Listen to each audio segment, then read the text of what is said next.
Ágora, entrevistas CDC, tu espacio de diálogo en materia constitucional. Bienvenidos a otro episodio de nuestra segunda temporada de Ágora, Entrevistas CDC, el cual es un espacio creado por el Centro de Estudios en Derecho Constitucional, en el cual conversamos con diversos especialistas en materias propias y conexas a esta rama del derecho. El día de hoy tenemos el agrado de poder entrevistar a Joaquín Cáceres Rosado, quien es graduado de la Universidad Católica, tiene un máster en Derecho de la Universidad Complutense de Madrid sobre la inestabilidad estructural del sistema parlamentarizado peruano, sigue actualmente un doctorado en la Universidad Complutense y además es docente. Cabe añadir que pertenece también a nuestro Centro de Estudios de Derecho Constitucional. ¿Qué tal, doctor? Es un gusto tenerlo aquí. ¿Cómo se encuentra? Elisa, ¿qué tal? ¿Cómo estás? Muy buenas tardes. Es un gusto estar contigo y compartir este espacio tan importante. Genial. Bueno, hoy vamos a conversar acerca de diversos puntos que pueden ser desde equilibrio de poderes hasta modelos comparados bastante interesantes y la garantía de derechos en la materia constitucional. Por lo que me gustaría comenzar con la primera pregunta y es que en el contexto actual en el que nos encontramos, ¿cuál cree que debería ser el rol del control de constitucionalidad en la preservación del equilibrio de poderes y la garantía de derechos fundamentales? Bien, gracias por tu pregunta. Me parece que en estos tiempos es muy pertinente justamente la interrogante que tú planteas, porque si bien es cierto hablar del famoso principio de división de poderes es hablar de la historia, hablar del Estado moderno, hablar de una serie de instituciones que se han ido forjando a lo largo de la historia, pero creo que en estos momentos justamente nos encontramos en una situación en la que el control de la constitucionalidad juega un rol sumamente importante para mantener justamente ese equilibrio de poderes. Hemos visto a lo largo de los últimos años, yo diría la última década concretamente, una serie de conflictos, sobre todo entre diversos poderes, ¿no? Ejecutivo, legislativo. Hemos visto también conflictos entre los órganos constitucionalmente autónomos y los propios poderes del Estado, en los que se han enfrentado por justamente irrogarse determinadas facultades que no les correspondían o por considerar que les correspondían otras facultades que a otros órganos en realidad eran a quienes les correspondía concretamente. Pero bueno, vamos a ver aquí que en esencia el control de la constitucionalidad ha jugado un rol muy importante porque recordemos que ha sido justamente el Tribunal Constitucional quien en su momento ha permitido a través de diversas sentencias de los procesos anteriormente mencionados, justamente por ejemplo los competenciales, sea el 03, el 04-2023, el 03, si no me equivoco, 2022, ¿no? Que han sido sentencias que han marcado justamente un hito en el control de la constitucionalidad que nos permiten ver que en este momento existe ese control, es decir, la garantía existe. El tema puntual aquí también que tendríamos que ver y sobre el que tendríamos que reflexionar es si es que realmente esta garantía se está cumpliendo, no tanto en las expectativas sociales, porque recordemos que la justicia no puede estar sujeta a expectativas sociales, pero sí en el marco justamente de lo que dispone nuestra Constitución.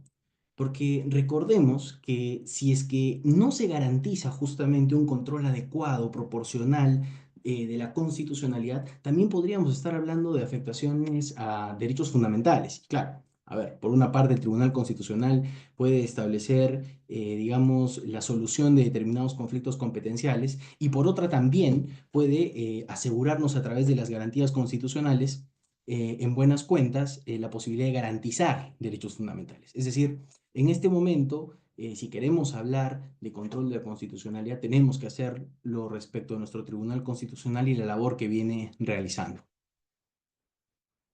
Muchas gracias por su respuesta, doctor. Claro, es bastante relevante la figura que finalmente juega dentro de nuestro Estado y dentro de la materia constitucional el control de constitucionalidad y también el respeto de la separación de poderes, que siempre debe permanecer dentro de un Estado constitucional. Por lo que va a mi siguiente pregunta, que es acerca de su opinión, acerca de las principales carencias que también puede llegar a tener el constitucionalismo peruano respecto a la implementación efectiva de los derechos tanto económicos, sociales y culturales.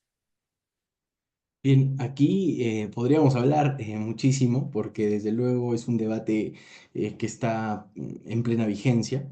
Recordemos que nuestro estado constitucional es uno de los estados en los que hay mayor tendencia al reconocimiento de derechos fundamentales o solicitud, ¿no es cierto?, de reconocimiento y garantía de derechos fundamentales. Pero creo que es importante que nosotros identificamos un par de cuestiones.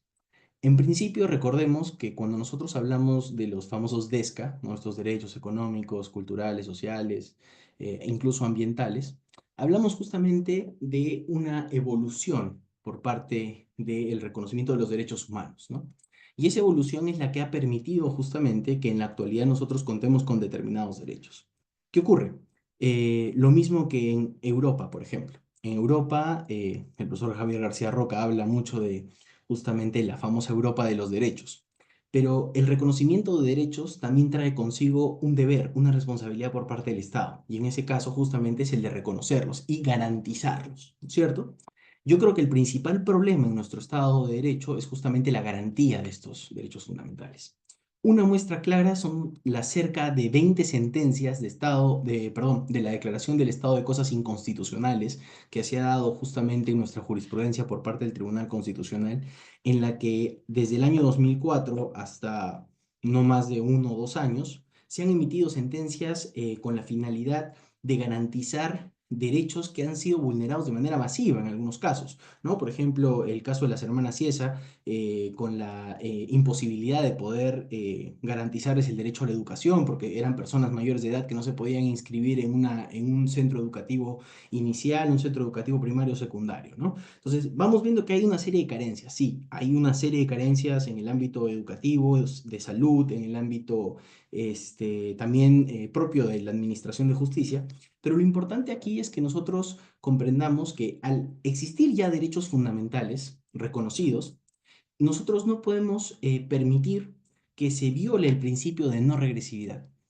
Recordemos que el principio de no regresividad es este principio que garantiza que una vez que se encuentre reconocido un derecho fundamental, este reconocimiento no debe ir, vamos a decirlo, para atrás, no debe ir de manera peyorativa respecto del derecho, sino más bien al contrario, debe ir de manera progresiva. Es decir, una vez que nosotros reconozcamos derechos fundamentales, estos derechos tienen que más bien tratar de alentarse, garantizarse en pro, siempre hacia adelante, no hacia atrás. Entonces, probablemente dentro de este problema que tenemos o esta gran carencia que es de la garantía de los derechos fundamentales, tendríamos que observar que los DESCA principalmente, ya que tu pregunta va planteada justamente en ese sentido, pues no se encuentren en este problema de regresividad, sino por el contrario, que si ya existen derechos fundamentales, pues podamos seguir reconociendo otros y en su efecto los que ya existan poder garantizarlos efectivamente para evitar justamente esta famosa declaración de estado de cosas inconstitucionales.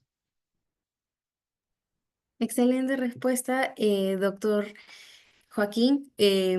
Por supuesto que justamente estos derechos están ligados también en la práctica cómo el Estado maneja y cómo interpreta de alguna manera cada uno de estos, ¿no? Y sobre todo es importante siempre dejar algunos precedentes, sobre todo por parte del Tribunal Constitucional, que ayudan también a dejar una definición sólida sobre cómo se debe actuar también ante la vulneración de estos mismos, ¿no?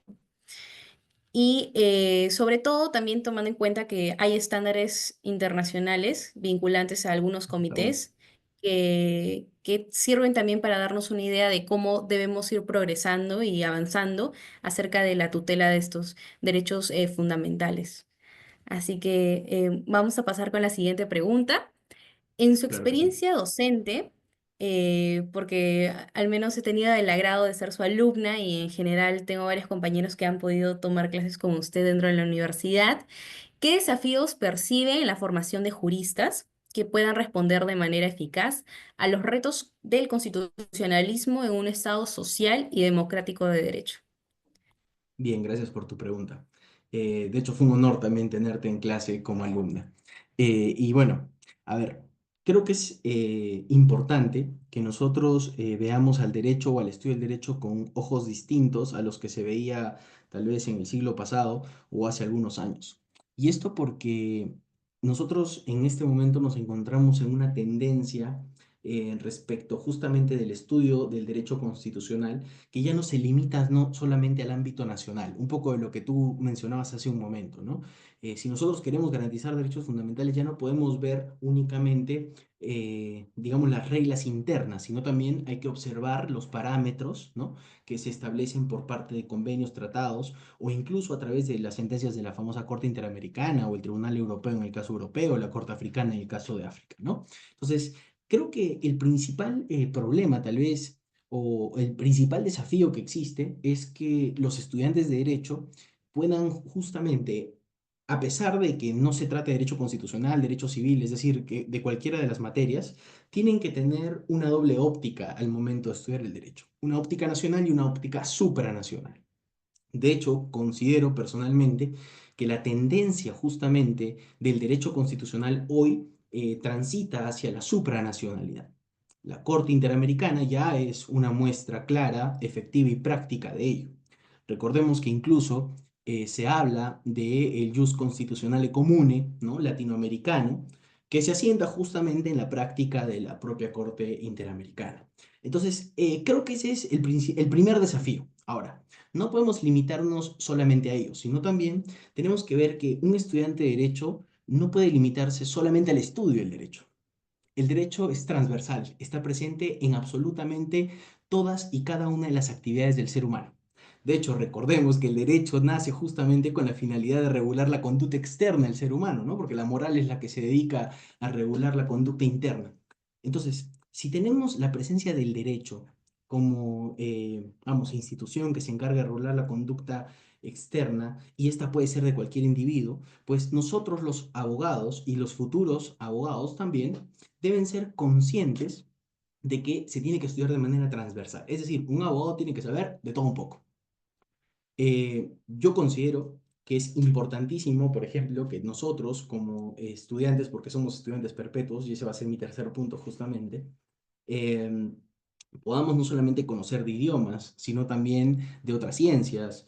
Hemos visto ya experiencias, por ejemplo, de abogados que utilizan la filosofía, que utilizan la literatura, ¿no? Que utilizan otras ciencias para poder justamente comprender mejor o explicar incluso los métodos, explicar la propia literatura científica jurídica, ¿no? Entonces, creo que es importante que veamos este segundo aspecto, ¿no? Esa transversalidad, que el derecho está presente en todos los elementos y además de eso, creo que es importante, sumándole a este elemento, la formación humanista. Es decir, que cuando nosotros nos formemos como abogados, no solo lo hagamos sabiendo mucho y de muchas cosas, sino que lo hagamos comprendiendo que primero somos seres humanos y vamos a servir a seres humanos. Y como tal, lo que nos corresponde justamente es atender vamos, a nuestros clientes, ¿no? Pero como seres humanos, o si nos toca trabajar en el sector público, lo mismo.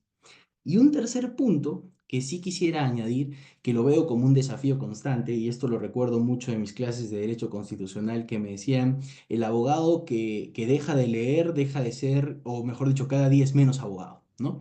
Entonces, creo que nosotros tenemos ese deber de constantemente no solamente revisar la normativa, es decir, si es posible entrar al peruano todos los días y ver cuáles son las modificaciones que se han hecho, es vital, sino más bien mejor dicho, sino también de que podamos revisar constantemente la doctrina, la jurisprudencia. Recuerdo mucho esta frase del doctor Domingo García de la Unde que dice que nosotros, los que nos dedicamos al derecho constitucional, no podemos limitarnos únicamente al estudio de la Constitución. Si nos limitamos al estudio únicamente de la Constitución, lo que estamos haciendo es limitarnos a nosotros mismos. En la actualidad, nuestro ámbito constitucional, con el Tribunal Constitucional justamente, ha permitido que se explore la Constitución, se interprete la Constitución, que hayan artículos de la propia Constitución que ya no sean los artículos con los que esa Constitución justamente fue promulgada, ¿no? Entonces, creo que nosotros tenemos que ver justamente la jurisprudencia como una aliada, no solamente la doctrina, sino la jurisprudencia también. Y bueno, como te decía hace un momento, ese hecho de que nosotros tenemos que leer constantemente nos convierte en estudiantes perpetuos. Y ese es un desafío, ¿no? Porque es muy difícil que una persona profesional, luego de estudiar 6 años, luego hacer una maestría en 2, 8, y si se anima a hacer el doctorado, estás hablando de casi 12 o 13 o 14 años estudiando. Es casi como hacer el colegio nuevamente. Creo que es parte también de ser, involucrarse, digamos, ¿no? Entonces, esa formación tiene que ser continua, tiene que ser, yo diría, perpetua, para no dejar de ser abogados, justamente. Y bueno, añadiría de repente un elemento adicional, y es que en la actualidad pues tenemos que estar sumamente conectados con la tecnología, ya no con las tecnologías de la información, ¿no? Sino con este tema de la inteligencia artificial. Es decir, y aquí lo quiero llevar de repente a un ámbito más general. El estudiante de derecho no solamente tiene que saber mucho de muchas cosas, tiene que leer todos los días, tiene que revisar jurisprudencia, tiene que revisar doctrina, tiene que ser un estudiante diario, sino también que tiene que estar al compás, al ritmo de la realidad. Porque regulamos nosotros o intentamos a través del derecho regular una realidad, ¿no? Entonces es importante que nosotros conozcamos de nuevas técnicas, de nuevos métodos. Es importante que nos formemos constantemente justamente en todos estos elementos que van apareciendo. La inteligencia artificial tiene apenas 2 años, pero estamos intentando explorarla, ¿no? Seguramente aparecerán en el futuro otras cuestiones que en algún momento cuando teníamos la clase de derechos fundamentales conversábamos, en la que se tendrán que regular otros aspectos, pero creo que al estudiante de derecho, y en general los abogados tenemos, ese deber, ¿no? De estar en constante vínculo con la realidad. Muchísimas gracias, doctor Joaquín.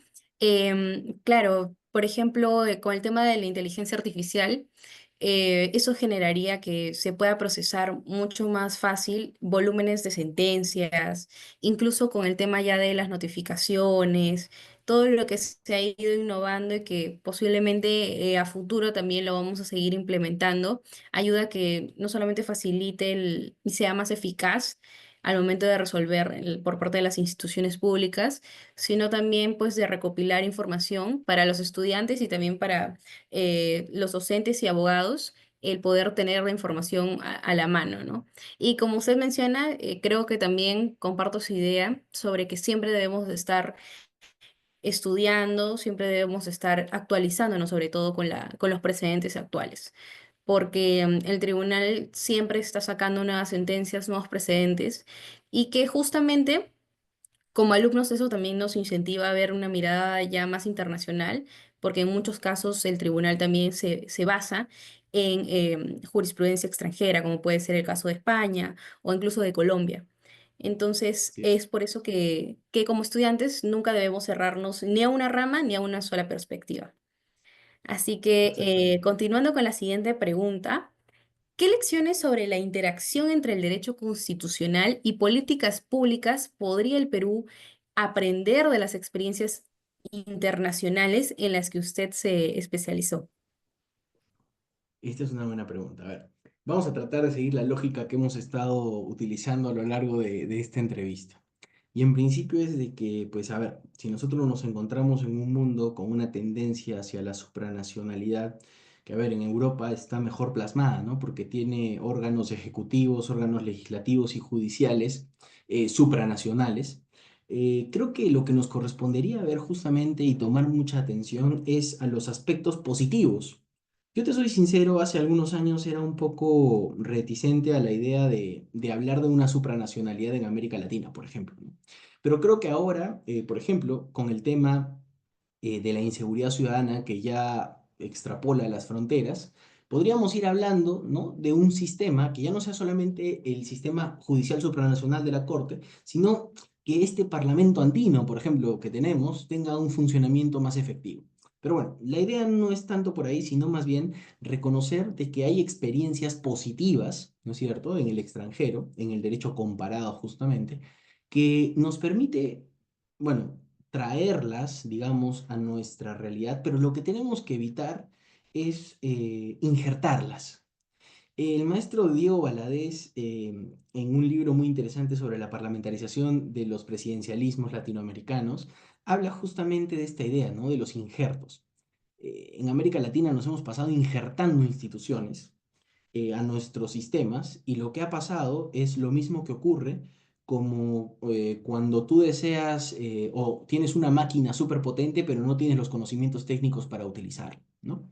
De hecho, vamos a ver que, por ejemplo, el Perú a lo largo de su historia constitucional ha injertado la idea republicana de Estados Unidos, luego parte del modelo asambleario francés, más recientemente en el 78 se incorporaron una serie de instrumentos del control político español, es decir, hemos ido injertando mecanismos para mejorar nuestra convivencia, ¿no?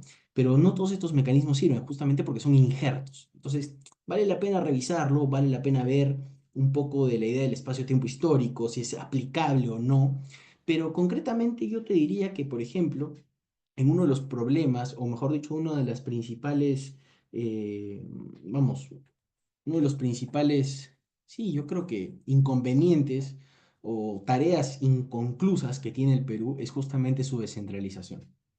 Eh, el sistema español, por ejemplo, es una muestra clara de cómo un Estado unitario puede funcionar con una descentralización efectiva. Pero claro, no una descentralización que me la invento o la saco por ahí a ver cómo funciona, sino pensar realmente la descentralización, ¿no? Esa tarea inconclusa para nosotros ha sido difícil y sigue siendo difícil. Creo que va a ser sumamente complicado poder mejorar esa situación, pero es necesario. Me parece que es algo que yo he intentado siempre decirlo en clases y es que en principio Lima no es el Perú, pero parece que sí, ¿no? Lamentablemente estamos demasiado concentrados en un solo espacio y eso se debe justamente a que no hemos podido conseguir justamente nuestra descentralización. Entonces, de repente, la mirada nuevamente a España, no desde la idea de la regionalización que hubo justamente hace algunos años, sino de repente replantearnos esta idea, nos puede servir para poder mejorar esta cuestión. Ahora bien, creo que otro tema que es muy importante, que deberíamos verlo, es justamente la informalidad que hay en nuestro país. La informalidad no se va a solucionar con una política de gobierno, porque recordemos que la política de gobierno no es lo mismo que una política, vamos a decir, de Estado. La política de gobierno es la que el gobierno desea implantar durante sus 5 años, pero la política de Estado es la que prefiere perdurar en el tiempo, ¿no? Sin importar el gobierno que continúe. Y lo que me parece que está ocurriendo respecto al tema de la informalidad es que se están tratando de plasmar políticas públicas de gobierno, ¿no es cierto?, que no buscan luchar a largo o mediano plazo con la informalidad. Una de las demostraciones más claras es de que nuestro país tiene cerca del 80% del sector laboral informal, es decir, eso habla mucho de nosotros, ¿no? El ámbito económico informal. Recuerdo hace un tiempo cuando hubo una huelga importante en Lima de transportistas por este tema de la inseguridad, viendo un poco de información, apenas el 20% del transporte público en Lima es formal. Es decir, si es que los informales paralizan o se detienen, realmente se detiene Lima, no con la formalidad, ¿no? Entonces, este es otro tema que tendríamos que revisarlo con calma, pero creo que en principio hay experiencias como la mexicana, tal vez, vamos, no es que haya funcionado de gran forma, pero ha tenido sus frutos. ¿En qué sentido? Por ejemplo, los mexicanos lo que hicieron es una política pública que permita ampliar la base tributaria, no a partir de, vamos, la fuerza que tiene la SUNAT, ¿no? Que todo el mundo le tiene miedo a la SUNAT, sino en realidad a partir de incentivos justamente para que la población se acerque a la administración tributaria y de esta manera esa base impositiva pueda crecer, perdón. Ahora bien, podríamos hablar de otros casos. Me parece que, por ejemplo, en el ámbito comparado, Colombia es un muy buen ejemplo, como tú bien lo mencionabas, del actuar de la Administración de la Justicia Constitucional. De hecho, hablábamos hace un momento del estado de cosas inconstitucionales. Es una figura justamente creada en el año 94 por la Corte Constitucional colombiana. Creo que ver hacia Colombia en ese aspecto, ¿de acuerdo? En ese aspecto, en el ámbito de la Administración de la Justicia Constitucional, nos puede servir. Además, vamos, la Corte Constitucional colombiana se atreve a muchas cosas que muchas otras no se atreven, ¿no? Incluso algunos la califican de progresista, pero ya demasiado progresista. Yo creo que es una corte atrevida, sí lo es, pero justamente entendiendo de que hay necesidades que se deben garantizar y derechos fundamentales que deben ser justamente amparados, ¿no? Y bueno, ya finalmente, para no ser muy redundante, sí me gustaría de repente ver que no solamente en nuestro ámbito de políticas públicas podemos hablar del ámbito, vamos, sustantivo, de reconocimiento de derechos, sino también hay una parte orgánica, ¿no? Y las políticas públicas también nos pueden servir para mejorar esa parte orgánica. Además de la descentralización, creo que es importante que veamos cómo podemos mejorar la participación de la ciudadanía. Y no la participación a partir de un referéndum o de las elecciones, que digamos son los mecanismos más habituales que existen, sino la participación efectiva. De hecho, el doctor Pedro Hernández publicó un libro sobre el control del poder para crear justamente una teoría del control del poder, y en esta justamente él habla de un tipo de control, ¿no? Y es el control ciudadano.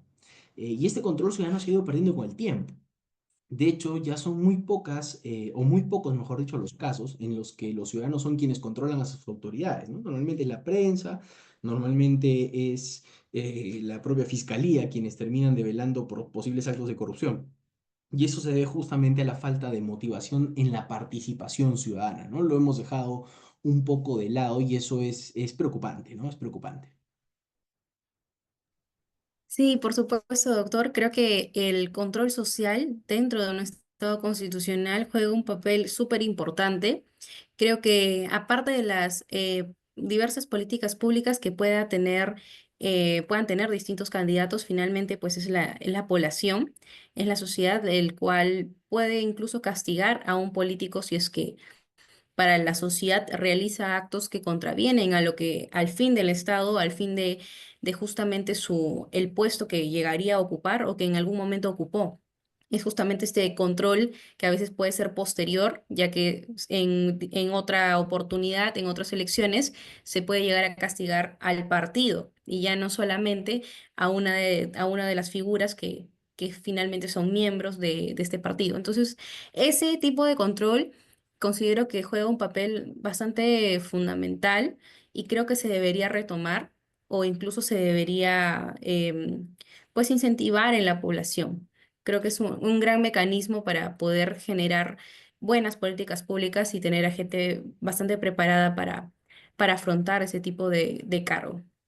Además, también estábamos hablando acerca, como usted mencionaba, de cómo esto también se relaciona con el derecho comparado finalmente y cómo, por ejemplo, las figuras de estado de cosas inconstitucionales que viene de Colombia finalmente sirven también para que en casos como el caso de Punchana, en donde el Tribunal Así Constitucional es. finalmente declaró un estado de cosas inconstitucionales, generan que se tutele también el derecho, por ejemplo, el acceso al agua o el acceso a la salud, o en diversos derechos que son fundamentales para la calidad de vida de muchas personas y que va ligado justamente a políticas públicas y a cómo maneja el Estado de forma descentralizada su deber y su fin.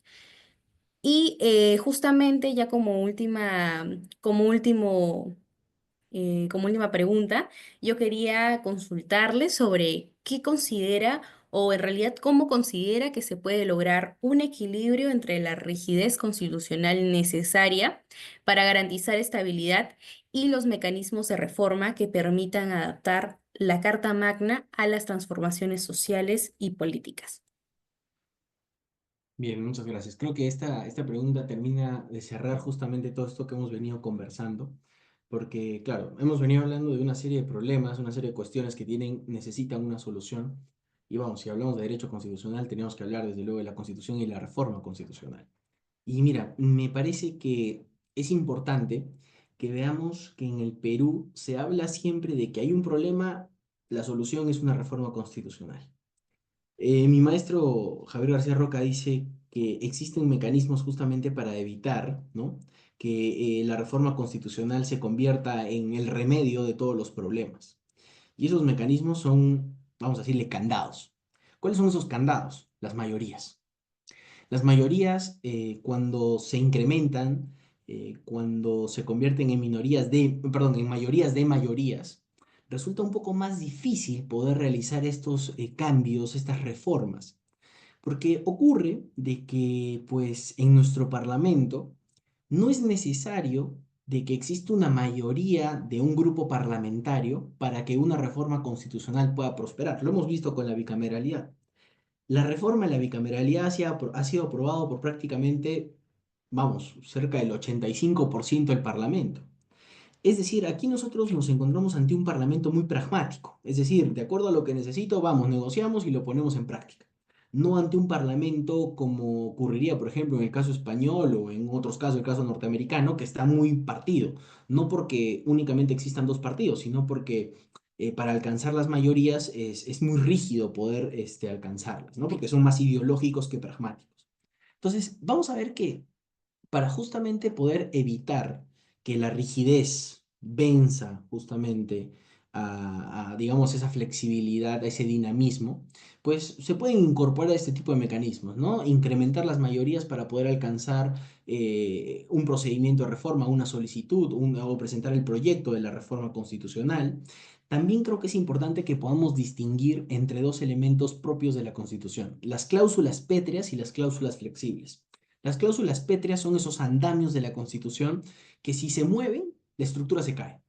Vamos un poco al ejemplo de Giovanni Sartori con ingeniería constitucional, ¿no? Él trae ese término porque dice, oye, es muy aburrido hablar solamente de reforma constitucional. Vamos a hablar un poco de otro tema para que lo entiendan más gráficamente. ¿Qué pasa si es que yo muevo un cimiento, si yo muevo una base de una casa? Probablemente esta se debilite al punto de que se pueda desplomar, se pueda caer. Lo mismo ocurre con nuestra Constitución. Hay cláusulas, hay fundamentos, hay andamios, hay bases que requieren más bien de fortalecimiento y no de debilitamiento. Entonces, es importante que se puedan identificar cuáles son esas cláusulas pétreas respecto de las cláusulas flexibles. Por ejemplo, una cláusula pétrea creo que es la idea de nuestro Estado unitario.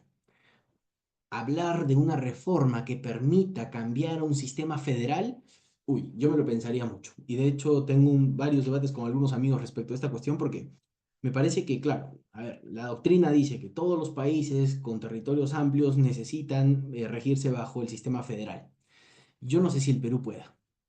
Yo no sé si el Perú pueda, sinceramente. Entonces, creo que esa es una cláusula pétrea, ¿no? Por ejemplo, para ponerlo a un caso práctico. Respecto a una cláusula flexible, por ejemplo, puede ser la composición del propio Parlamento. La mejor demostración es lo que va a ocurrir en 2026. Ya no van a ser 120, van a ser 130 congresistas.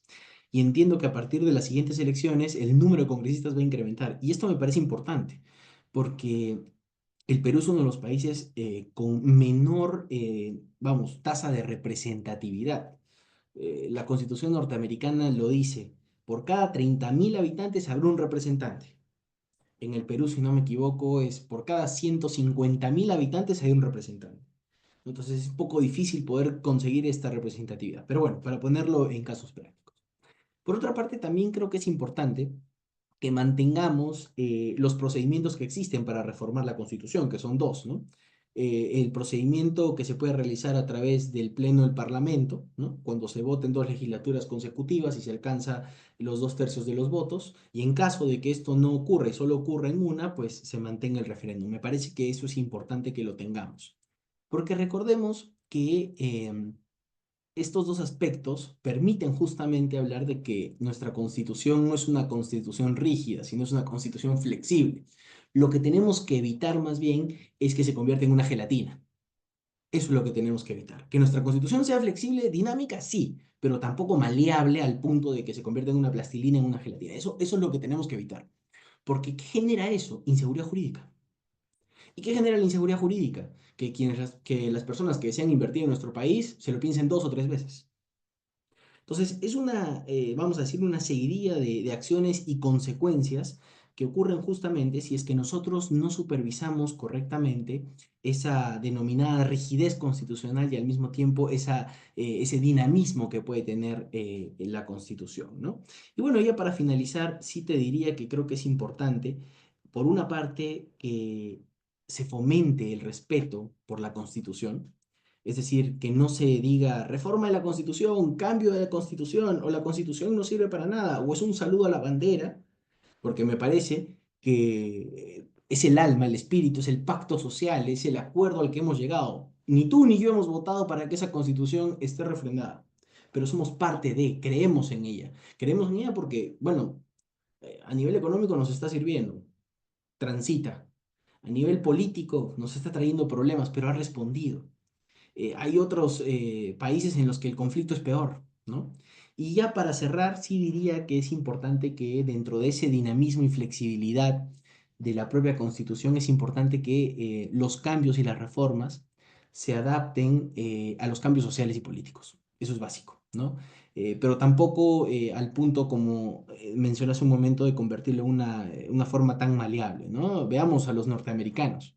Los norteamericanos han modificado cuando ha sido estrictamente necesario, ¿no? Cuando se dieron cuenta de que no podían mantener la desigualdad entre personas de blancas y personas de color, cuando entendieron que las religiones podrían convivir, ¿no? Es decir, cuando realmente los cambios eran estrictamente necesarios.